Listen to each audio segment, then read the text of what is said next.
Assalamualaikum warahmatullahi wabarakatuh. Halo semuanya, perkenalkan nama saya Sandira dari program studi ilmu komunikasi dengan NIM N02124115. Nah, jadi pada kesempatan kali ini saya akan membahas salah satu topik penting, yaitu pengaruh media sosial terhadap gaya komunikasi anak usia dini.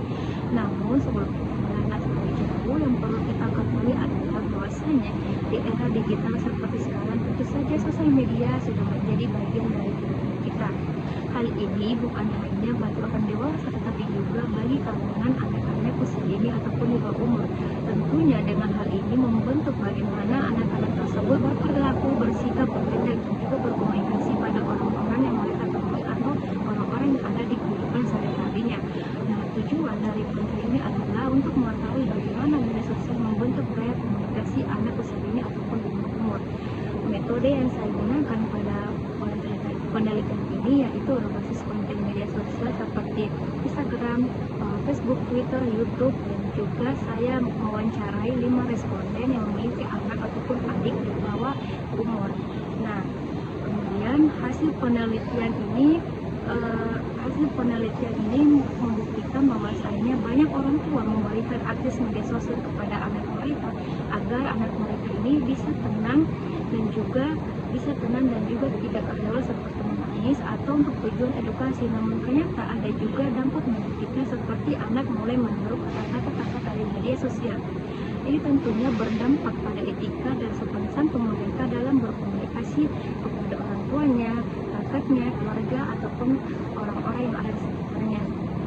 Dan di sini diperlukan juga peran orang tua. Nah, jadi penelitian saya ini menunjukkan bahwasanya anak-anak yang diawasi sama orang tuanya saat menggunakan media sosial cenderung lebih banyak mendapatkan manfaat positif seperti belajar bahasa asing, angka, huruf, dan juga warna.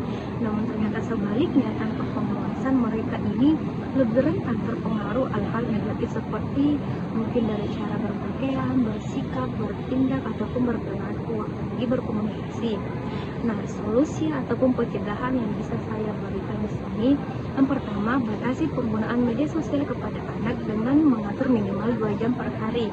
Yang kedua, usahakan lebih sering mengajak anak untuk berinteraksi secara langsung. Selain membantu anak menghindari yang namanya kecanduan media sosial, hal ini juga bisa meningkatkan komunikasi antara anak dan juga anggota keluarga yang lainnya.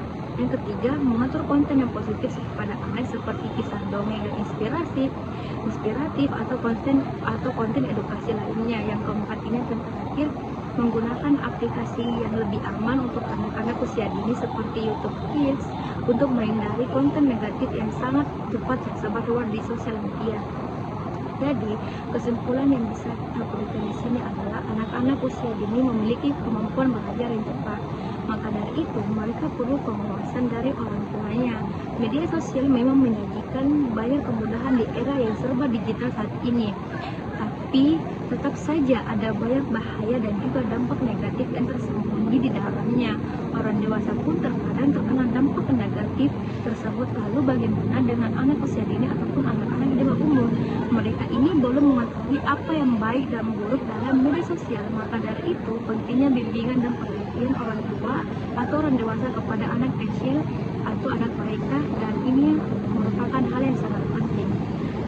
Mungkin itu saja yang bisa saya jelaskan, bisa saya sampaikan. Semoga dengan adanya video ini bisa memberikan banyak manfaat dan juga pelajaran untuk anak-anak di bawah umur atau sedini orang tua ataupun mereka yang mempunyai adik ataupun anak. Dan semoga ini bisa membantu. Sekian dari saya pamit undur diri. Terima kasih. Sampai jumpa. Assalamualaikum warahmatullahi wabarakatuh.